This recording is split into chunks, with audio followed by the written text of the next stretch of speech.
What we see in the mirror isn't always what the world sees. Our appearance is so important to the way we view ourselves.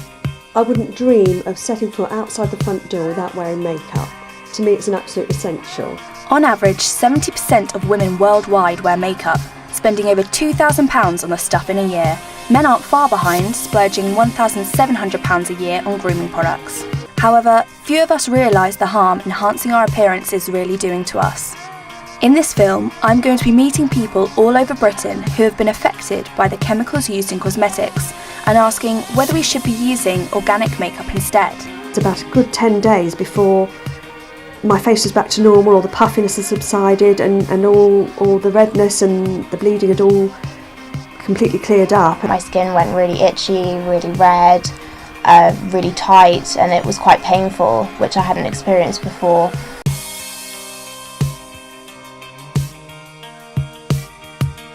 A growing number of reactions to cosmetics are being reported year on year, with this worrying trend showing no sign of stopping yet. Margaret Egan suffered facial dermatitis, a severe rash and inflammation of the skin after having a reaction to her makeup. I'd probably been using my current brand of foundation for around 30 years and thought that I was due for a change. And I'd seen lots of adverts on the television and in glossy magazines for an internationally acclaimed brand, and decided I would go into my local department store and discuss changing products with a representative of this company. Within about half an hour, my skin felt very tingly and tight, and I would say within about another half an hour, blotches had come up on my skin and very itchy, my eyes were puffy, and I knew that I was having a full-blown reaction to something. So fortunately I was able to phone my GP surgery, and my GP was able to see me very quickly. But it was a good 10 days before all the puffiness and all the redness and all the blotches all completely subsided. I was very, very worried, especially being on my face, and my family were extremely worried. The law allows the cosmetics industry to put thousands of synthetic chemicals into our personal care products, even those that some research has linked to cancer, infertility and birth defects. The government tests these chemicals only if they are directly added to our food. So should we be using organic makeup instead? Just one of the women fighting to get retailers to use more natural and organic ingredients in their products is Lindsay Young. I think the green cosmetic industry is going to boom like green living is. People are turning on to the fact that it's better for them. Majority of the time it's better for their pocket, and also it's better for their whole environment. You know, the average woman puts about 20 products on their body a day, and as yet we don't know conclusively the effects of synthetic ingredients. If you are addicted to buying off the shelf, which I can understand a lot of people are because it's easier, is look for certified organic.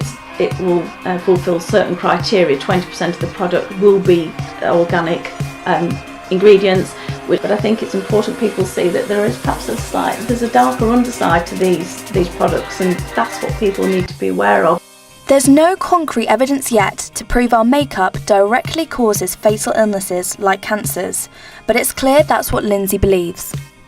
For most people, makeup, cosmetics and toiletries are an everyday essential, with few people having severe reactions to the chemicals used in the manufacturing process.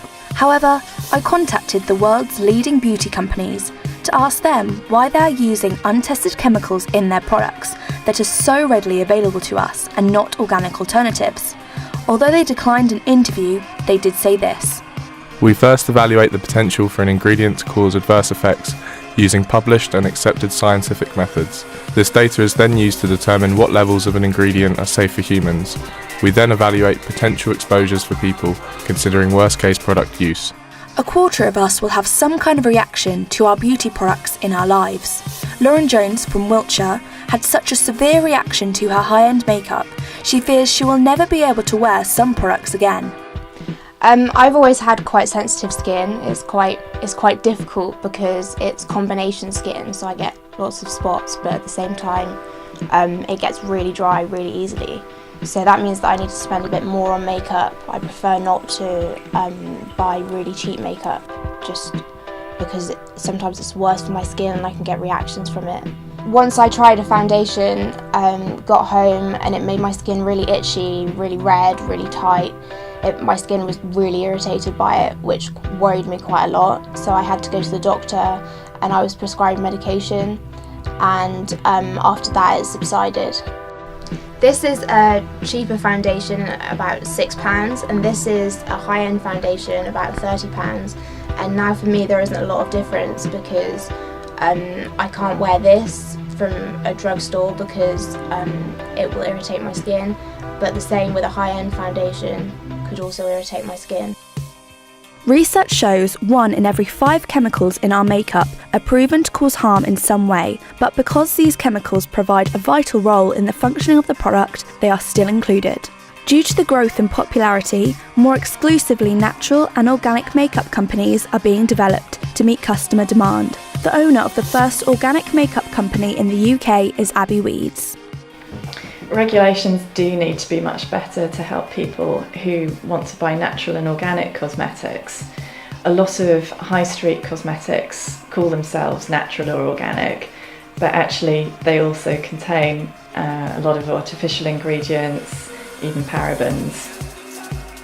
Discovering Margaret and Lauren's stories are a stark reminder of the impact the manufacturing of cosmetics can do to us.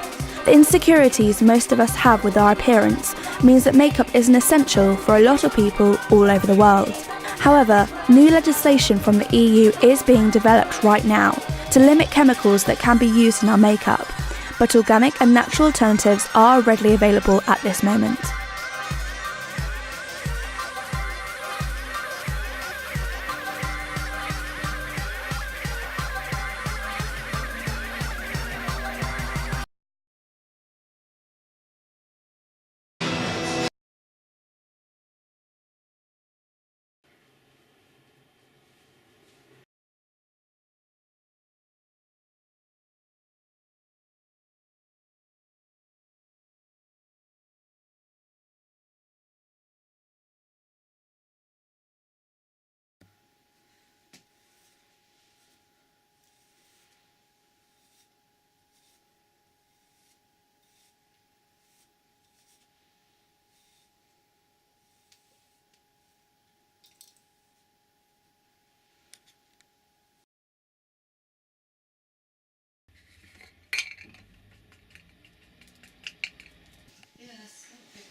Perfect.